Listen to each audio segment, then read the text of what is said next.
انعامت سازی کراتے تھے۔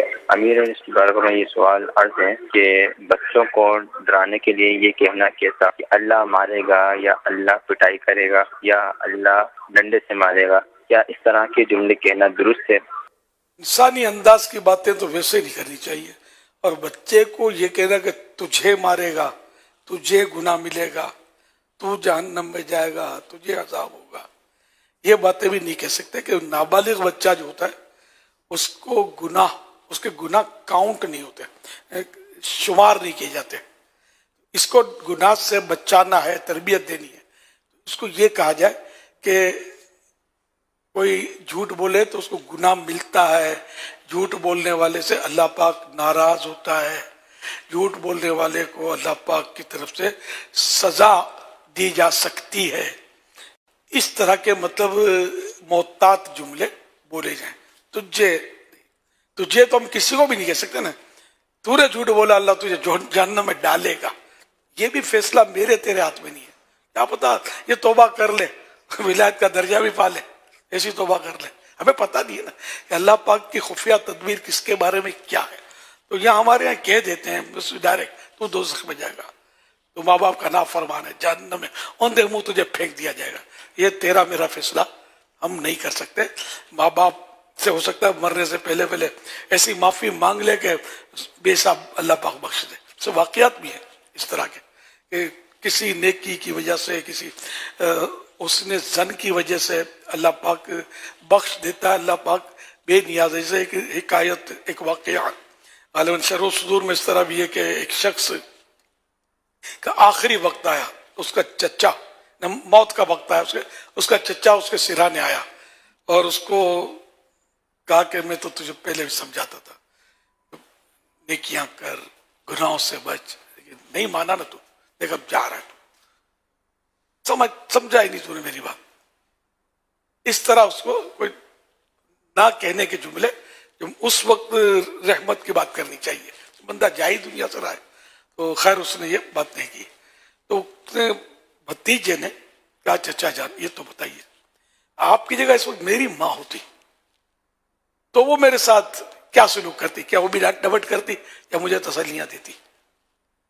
چچا نے کہا کہ تیری ماں، واقعی تیری ماں ہوتی تو یہ جنت میں اٹھا کے رکھ دیتی۔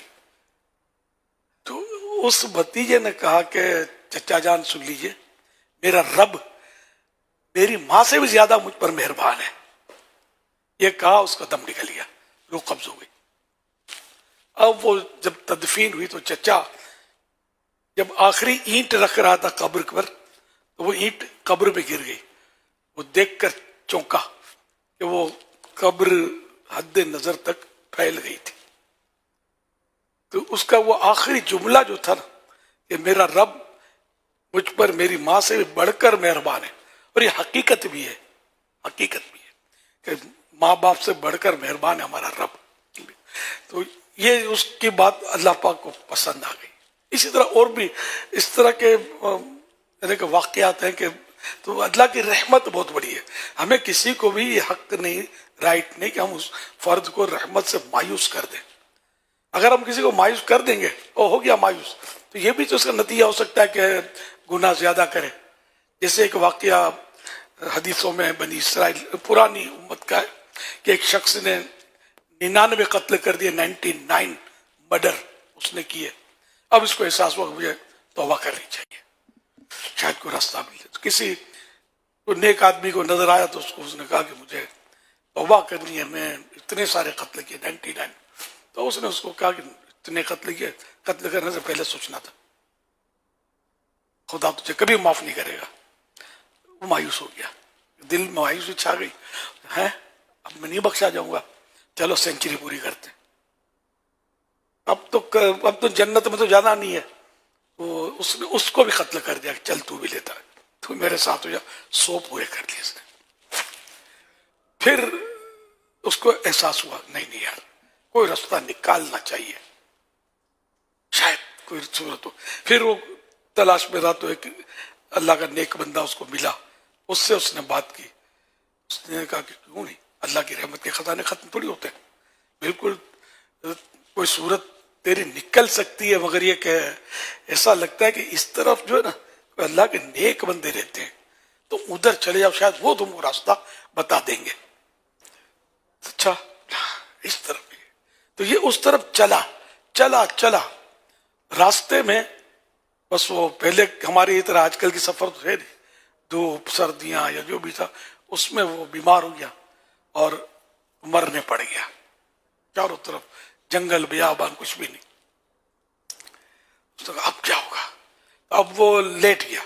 لیٹ کر مرنے سے پہلے اس نے اپنا رخ، اپنا سینہ ان نیک بندوں کی آبادی کی طرف کر دیا.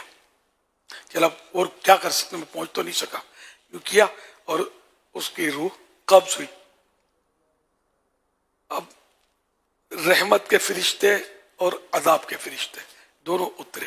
اب دونوں میں رحمت کے فرشتے تک، وہ عذاب والے کہتے ہیں کہ 100 قتل کیے ہیں، ان کو لے جائیں گے.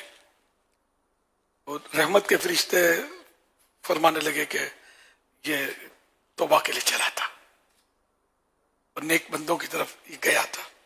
اللہ پاک نے دونوں میں فیصلے کی صورت ارشاد فرمائی. اللہ پاک بے نیاز ہے. اس نے کہا کہ ایسا کرو کہ دونوں طرف کی زمین ناپو، اگر یہ بندہ اپنی بستی کے قریب ہے، اپنی آبادی کے قریب ہے تو عذاب والے لے جائیں، اور اگر میرے نیک بندوں کی بستی کے قریب ہے تو رحمت والے لے جائیں. اچھا اب وہ ہوا یہ کہ یہ اپنی بستی کے قریب تھا، اس بستی سے دور تھا. اللہ پاک نے رحمت والی اپنے نیک بندوں والی بستی کو حکم دیا کہ تو سمٹ جا. اس زمین کو کہا تو سمٹ جا، اور اس کو کہا تو پھیل جا. تو اس طرح اب پیمائش ہوئی تو وہ بندہ اللہ پاک کے نیک بندوں کی بستی کے قریب پایا گیا اور رحمت والے فرشتے اس کو لے گئے. رحمت حق بہا نمی جویت، رحمت حق بہا نمی جویت. اللہ کی رحمت قیمت نہیں مانگتی، کوسٹ پرائس نہیں مانگتی. اللہ کی رحمت بہانے ڈھونڈتی ہے. تو جس پر اللہ پاک رحمت کرنا چاہے، تو اس لیے ہم کسی فرد کے بارے میں چاہے کتنا ہی گناہ گار ہو مسلمان، غیر مسلم کے بارے میں نہیں کہیں گے کہ یہ ہو سکتا ہے جنت میں چلے. نہیں، غیر مسلم کے لیے فائنل ہے کہ جو کفر پر مرا وہ جنت میں نہیں جائے گا. یہ تو ایمانیات میں سے، تو ہم کو ماننا ہی پڑے گا، ایمان ہے ہمارا. باقی رہا مسلمان، چاہے کبھی زندگی میں ایک بھی سجدہ نہ کیا، بھی نماز نہیں پڑھی، شراب کے نشے میں مرا، ایک بات ہے، تھا مسلمان. ہم اس کے بارے میں فیصلہ کرنے والے کون ہوتے ہیں کہ یہ معاذ اللہ جہنمی ہے؟ نہیں، ہمیں اپنی خیر منانی ہے. کہ بعض اوقات بڑے سے بڑے نیک بندہ جو نظر آ رہا ہوتا ہے، چھوٹے سے گناہ پر اللہ پاک پکڑ کر چاہے تو اس کو جہنم میں ڈال دے. یہ اس کی مرضی پر ہے، اس کی مشیت پر ہے. اللہ پاک کی خفیہ تدبیر، چھپا فیصلہ. ہم میں سے کس کے بارے میں کیا ہے کچھ نہیں کہا جا سکتا. اس لیے مطلب بہت محتاط رہنا. لوگ جذبات میں کہہ دیتے ہیں اللہ تجھے نہیں بخشے گا وغیرہ، ابھی بھی نہیں کہا ہے تو توبہ کرنے نہیں. ایسا نہ ہو کہ اس کے وجہ اپنے اوپر آ جائے کہ یا تجھے نہیں بخشوں گا. تو کون ہے میرے فیصلے میں دخل دینے والا؟ ہم کہیں پھنس نہ جائیں. تو ہمیں سب کے بارے میں اچھا گمان، اچھا خیال رکھنا چاہیے کہ اللہ پاک سب پر مہربانی کرے اور ان کے صدقے ہم پر بھی مہربانی کرے. یہ ہونا چاہیے. رب بے نیاز ہے، بے پرواہ ہے. اس کو ہماری عبادتوں کی کوئی پرواہ نہیں ہے، ہمارے گناہوں سے اس کا کوئی نقصان بھی نہیں ہے. اب اس کا حکم ہے کہ عبادت کرو. لبیک اللہم لبیک، اے میرے مولا، اے میرے اللہ، ہم حاضر ہیں، عبادت کرنی ہے. اس نے فرمایا گناہ مت کرو. یا اللہ نہیں کریں گے، تو نے حکم دے دیا گناہ نہیں کرنا.